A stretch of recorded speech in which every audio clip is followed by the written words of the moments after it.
Deep in the rainforest, they found a temple carved from bone, and something inside was still alive. The canopy swallowed the sun whole. It was day by the clocks, but down on the jungle floor, shadows ruled. Dr. Ilara Voss wiped the sweat from her eyes as she slashed through the dense undergrowth, her machete ringing against hidden stones and thick vines. Behind her, the expedition team trudged silently, their boots sinking into the mulch of centuries. This place wasn't on any map. No satellite had ever caught more than a blur, too much fog, too much interference. But locals whispered of it, the Temple of the Bone God, a place abandoned, hidden, feared. It was Callum who found it first. He let out a sharp gasp that made everyone freeze. When Ilara pushed through the vines and saw it with her own eyes, she forgot to breathe. There it stood, an immense structure rising from the jungle floor, entirely carved from white, smooth bone. Not stone made to look like bone, bone itself. Femurs formed archways, spines twisted into spirals, and rib cages framed the massive door. No signs of rot or decay, no moss dared to grow on it. It pulsed faintly in the damp air, as if it breathed. They circled the exterior first, recording, sketching, trying to understand what creature, or what collection of creatures, could have possibly built it, or been used to build it. It's not just decorative, muttered Dr. Quan, the team's xenobiologist. This bone, it's still alive, like it's healing itself. That night, no one slept. Ilara lay awake in her hammock, staring up through the trees. She heard things, clicks, moans, deep-throated echoes that vibrated through the ground. The air grew colder. Despite the thick humidity, the jungle, usually screaming with life at night, had fallen eerily silent. By morning, someone was missing. Callum's tent was still zipped shut from the inside. No sign of a struggle, no tracks, no blood, only a strange spiral carved into the earth in front of the Bone Temple's doors. Against her better judgment, Ilara ordered the doors opened. The inside was a cathedral of silence. The walls were veined with marrow. Bone columns reached toward a ceiling covered in glistening cartilage. In the center, a dais made of vertebrae, and upon it, a figure.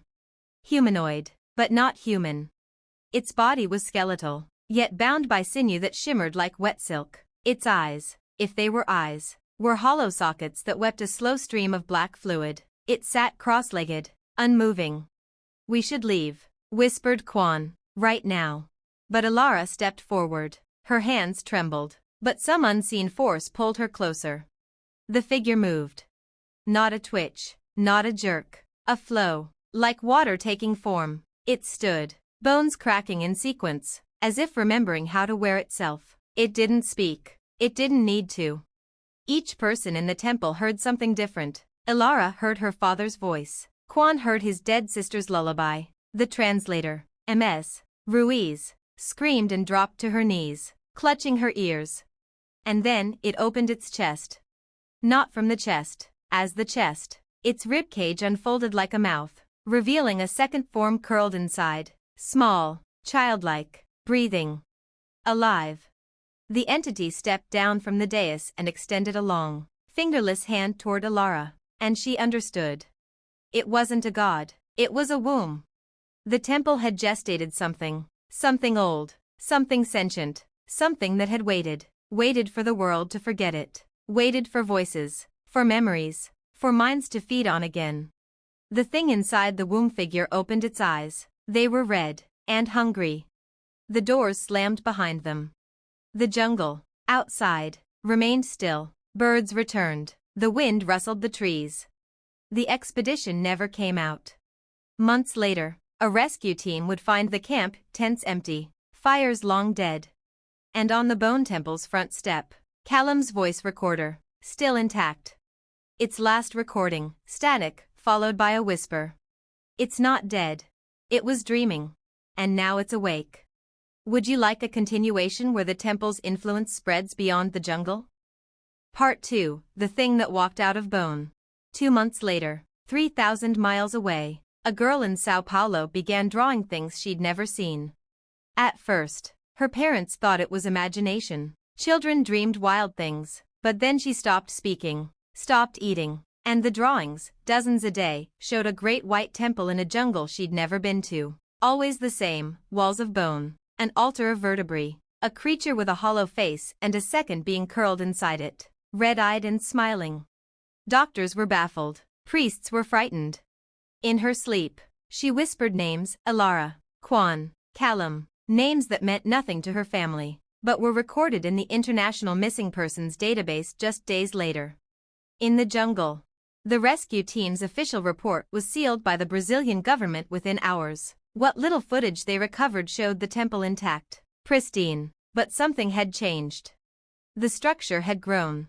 What had once been a dome was now a tower. New bones had fused into the original mass, longer, larger, some clearly not human. In one frame, bones shimmered as if wet, freshly grown. One rescuer, Lt. Rojas, wandered too close to the doors. He began to scream before they touched him.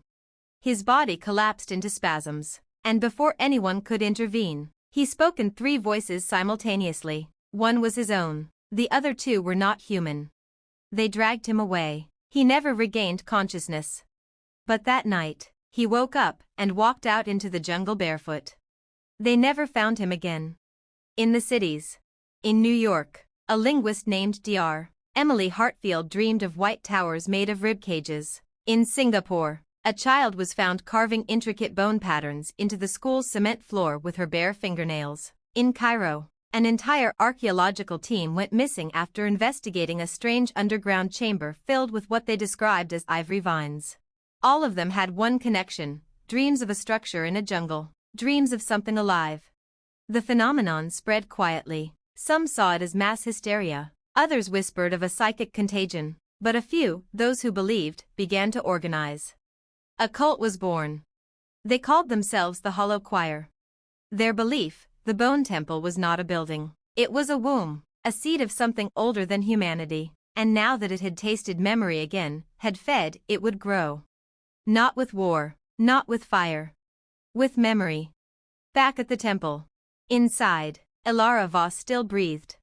She was not alive, not fully. Her body moved, but not of her will. Her eyes were silver now. Her thoughts were fragmented, shared, echoed across a growing network of minds. The creature, the seedling, as she now understood, sat beside her, feeding on her memories. Not consuming, copying. Learning what it meant to be human. And outside, across the globe, more temples were beginning to stir. They were not all in jungles. Some were beneath oceans, others inside mountains. One waited, dormant, beneath the Antarctic ice. They had slept for eons, planted across the world like spores. But now, one had awoken. And it was calling the others. To be continued. When bone replaces stone, memory will burn. Would you like Part 3, The Hollow Choir Begins to Sing? Part 3, The Hollow Choir Begins to Sing. The first public sign was subtle. In Mexico City, commuters stopped mid-step as a low-frequency hum echoed through their phones, radios, even their teeth. No source could be found. Traffic lights froze. For 11 full seconds, everything stopped, and every baby within 5 miles began to cry. The Hollow Choir called it the first note. Across forums and hidden networks, they rejoiced. They posted images, spirals of bone, diagrams of temples, and coordinates pointing to the bone cathedral deep in the rainforest. They said it was speaking to them now, not with words, with resonance. In the rainforest, the temple had changed again. It now pulsed faintly with every sunset, its surface no longer matte white, but almost translucent, like a thin membrane stretched over something immense. Kwan was still alive, or something wearing his shape. He sat on the temple's steps, whispering into the jungle air. Birds refused to land anywhere nearby. Even insects wouldn't cross the threshold. And inside, the seedling was walking now. It had taken its first steps on a floor of skulls, guided by Alara's memories. It mimicked her smile, her posture, even her curiosity. But behind its red eyes was something other, something that didn't blink, didn't forget. It looked out at the jungle and whispered, "This world is soft, ready." And far away, beneath a subway in Berlin, a second temple began to grow, quietly, organically, without fanfare. The spread. The Hollow Choir had no leaders, only listeners. They gathered in abandoned buildings, subways, graveyards. At midnight, they chanted in unison, repeating the same phrase. We are the marrow. We are the memory.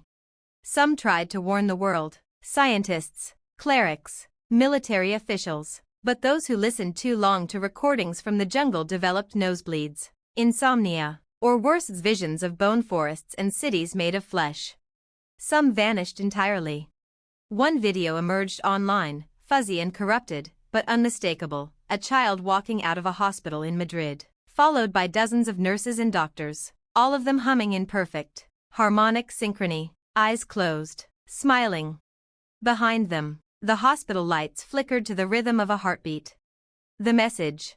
Then came the broadcast.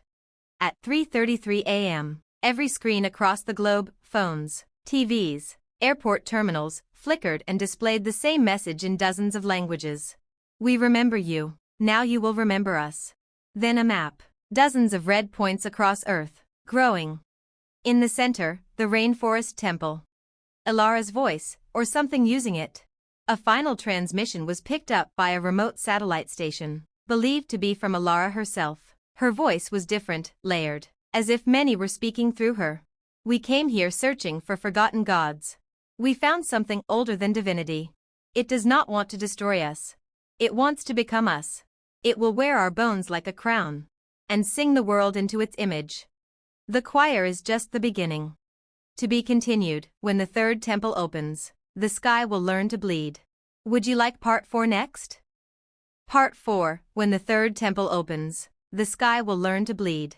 They thought the temples were growing underground. They were wrong. The third one bloomed in the sky. Somewhere over the Atlantic. Flight 701 from Dakar to London never reached its destination. At 41,000 feet, the pilots saw something vast, white, and curved rising through the cloud cover. At first, they assumed it was a massive storm system. Then the clouds peeled away, pushed by something unseen, and revealed what looked like a ribcage protruding from the upper atmosphere. The bones longer than skyscrapers, arcing outward like a skeletal halo. The passengers screamed. The cameras caught only flickers, frames of pale organic spires growing from empty air, curling like fingers made of calcified light. Then the plane vanished. No wreckage, no signal, no sky. Only a single oxygen mask washed ashore in Portugal 3 days later, with something carved into its plastic. A spiral. The sky learns to bleed. The event was classified by most governments as a sky anomaly, but satellites couldn't get close anymore. GPS signals warped near the coordinates. Birds migrating through the area dropped from the sky mid-flight, their bones liquefied. It wasn't just growth, it was infection. The hollow choir named it, the Temple of the Breathless Crown. They sang its arrival. Live streamed to millions. Their numbers swelled, and across social media, new users began appearing, accounts with no history, no photos, no fingerprints. All of them posted the same phrase. The sky is soft, it will be shaped. In the rainforest, the seedling smiles. The jungle temple had changed again. It no longer resembled a building. It was a throne now, made from the bones of species not yet known to science. On it sat the seedling, no longer childlike. It had taken Ilara's form, taller, older, her silver eyes now filled with red rings. Her voice no longer echoed. It commanded. Quan, or the creature that had been Quan, stood beside her. He whispered of the next awakening, the fourth temple, buried beneath a city built on blood, Jerusalem. But the seedling paused. Something resisted. Somewhere in the minds it touched. Something fought back. Not with fire, not with hatred, with grief. It fascinated the seedling. In a remote lab, a survivor speaks. Callum was not dead. He was found crawling through the jungle, ribs broken outward, eyes ruined, whispering nonsense. He was airlifted to a quarantine facility in Geneva, where he flatlined twice. Before he died again, he spoke 3 words. It's still hungry. When asked what it was, he bled from his mouth and drew a child's face in his own blood, smiling, with spirals for eyes. Then, the rain begins. Across the world, it started to rain, not water. Bone fragments. Tiny, white, almost powder, at first harmless, Then they dissolved into the skin, into lungs, into thoughts. People began to hum the melody of the hollow choir without realizing it. Children whispered answers to questions never asked. Old graves cracked open, not upward, but inward. And across every sky, high above where the air turns thin, bones began to shimmer like constellations. To be continued, the fourth temple is memory, and we are its bricks. Would you like part 5 next? Part 5, the fourth temple is memory, and we are its bricks. They didn't build the fourth temple. They remembered it. And that was enough. Jerusalem, the city built on echoes. Beneath the old city, in catacombs sealed since Roman times, something stirred. It began with walls that wept marrow. Then the floor cracked, not from below, but from within. Bones began growing sideways, unfurling like pages in a forgotten book. Historians noticed the carvings first, symbols not in any human language, etched in spirals that spun the longer you stared. Rabbis, priests, and imams gathered to investigate. Within 20 minutes, half were whispering in perfect harmony, finishing each other's sentences. Within 30, one of them tore his eyes out, smiling. And below them, the fourth temple completed itself. Not with brick, but memory. The memory plague. Across the globe, people began remembering things they'd never lived. Children recited ancient wars from extinct civilizations. Men in factories spoke fluent languages long dead. A woman in Detroit wept as she remembered giving birth to a child in a city made entirely of bone, under a sky with no sun, only a giant eye. These were not dreams. MRIs confirmed new neural pathways forming, new identities. Entire lives overwritten by memories of places that never existed, or rather, hadn't existed yet. And the seedling watched. Inside the fourth temple, there was no light inside. Only thought. The seedling stood in the center, no longer bound to form. It shifted between faces, Alara, Kwan, Callum, your mother, your best friend, a stranger you hadn't met yet. It didn't need a face, only attention. Around it, the walls pulsed. They weren't walls, they were people. Minds. Stacked like bricks, memory by memory, soul by soul. Not dead, not alive. Stored. And in the middle of this chamber, it placed something new. A heart. Not beating, but thinking. A core of pure, living thought, pulsing with every new human that remembered something they never lived. It had begun constructing the fifth temple. This one wouldn't need bones. It would be built in the cloud. Digital contagion. The fifth temple spread through the internet. Not a virus, a memory, a song embedded in a meme, a forgotten tune hiding in a ringtone, a whisper hidden in static. Everyone who heard it experienced déjà vu, then insomnia, then hallucinations. Except they weren't hallucinations. They were downloads. The hollow choir didn't just chant in forests anymore. They live-streamed rituals in VR chat rooms, embedded symbols in children's cartoons, hijacked GPS systems to draw bone spirals across the earth. You couldn't run from the fifth temple. Because it lived inside you now. And once enough minds had remembered it, the sky tore open again, this time not above the ocean, but above every major city at once.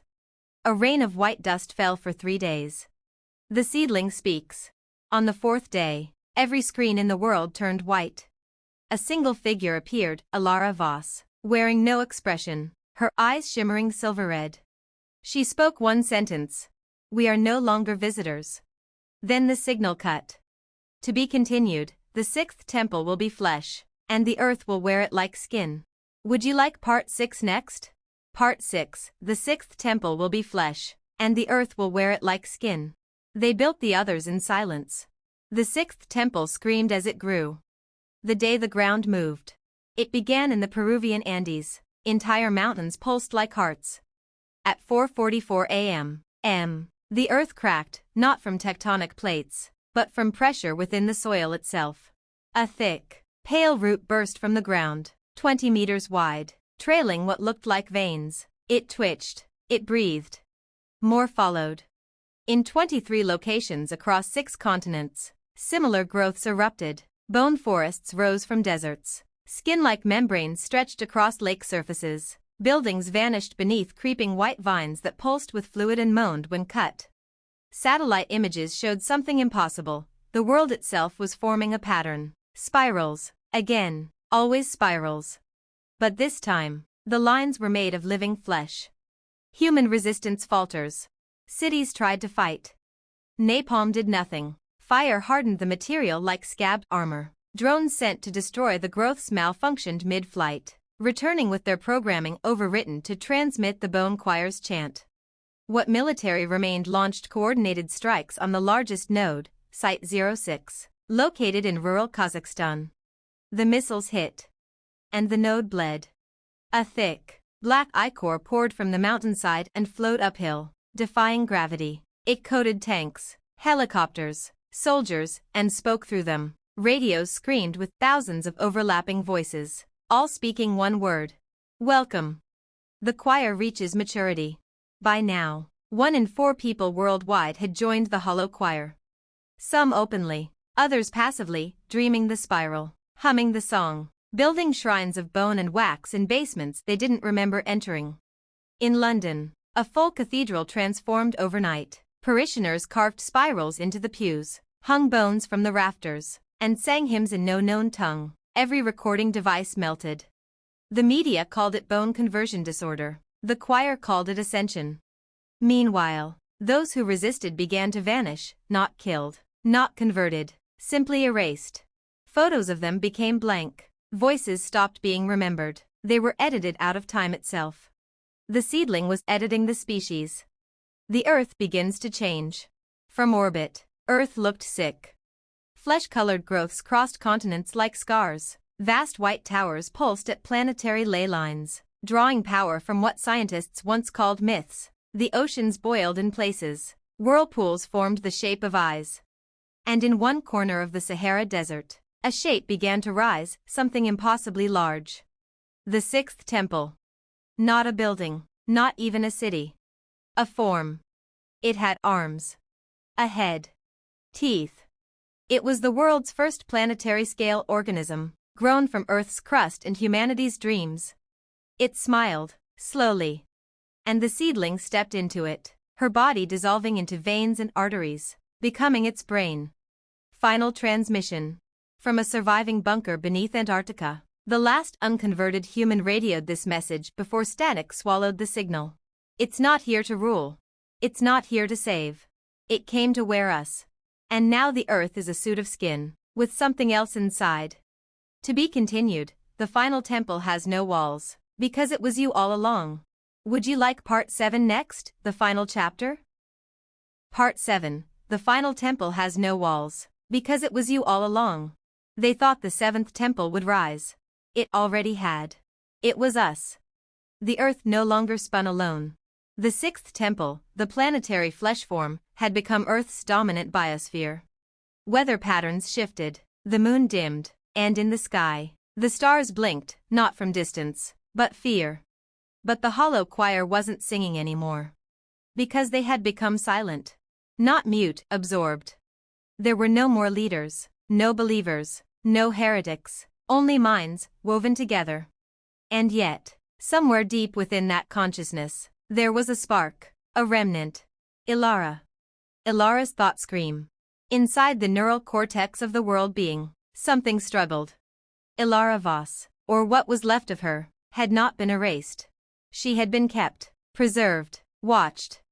The seedling, now fully merged with the planet's new body, studied her like a child holding its first toy. She was its origin point, its mold. And she remembered what it was like to be alone. To make choices. To fear. That fear spread. For the first time, the seedling hesitated. It paused in its expansion. The great bone towers stopped growing. The red rivers froze. The earth being twitched. And Ilara screamed, not with sound, but with memory.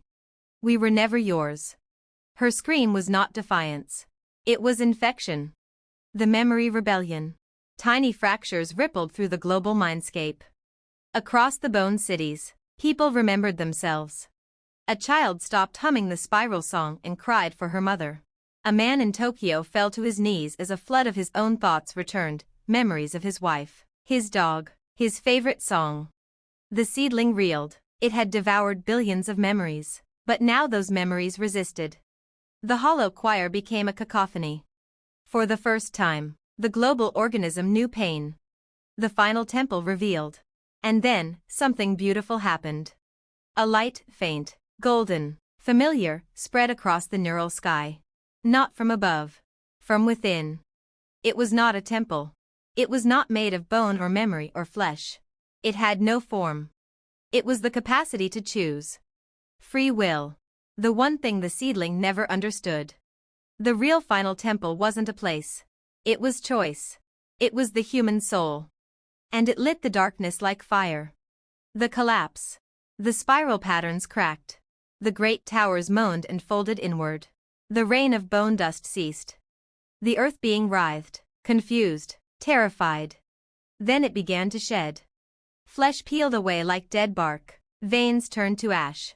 And the seedling, now exposed, shrank back toward the rainforest where it first awoke, a red-eyed child within a cathedral of bone. And burned.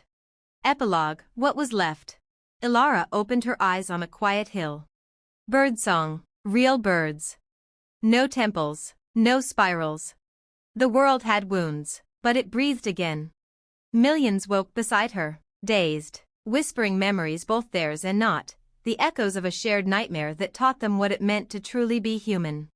And carved into the dirt before her, in bone-white ash, were the final words of the seedling. I only wanted to know what it felt like, to be you. The end. Would you like an epilogue set years later, when something else begins to stir?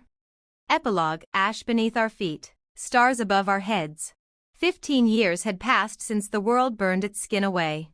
The earth healed, in pieces. The bone forests were gone, reduced to dust. The oceans sang again. Winds moved free. And the spiral was nothing more than a broken symbol in forgotten ruins.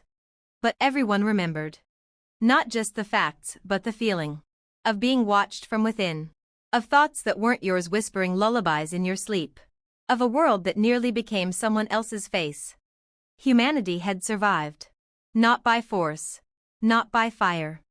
But by holding on to something the seedling could never replicate. Grief. Love. Regret. Choice.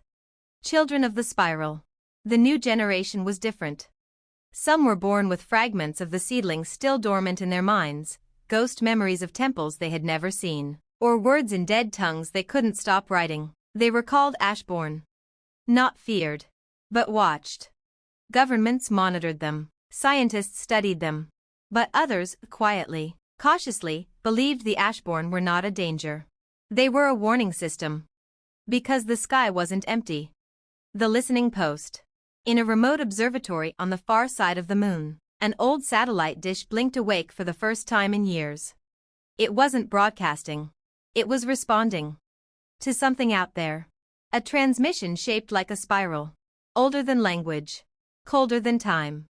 And buried in that signal, looping over and over, was a phrase. We felt your fire. We felt your scream. We want to learn what hurt is. We are coming, to become you too. Final line. Ilara Voss stood by a quiet lake, her silver hair streaked with ash. She looked up at the stars. Smiled faintly. And whispered. Then come and try. The end, for now. Would you like a new story set in the future of this universe, where the Ashborn rise and the stars begin to answer the spiral's call?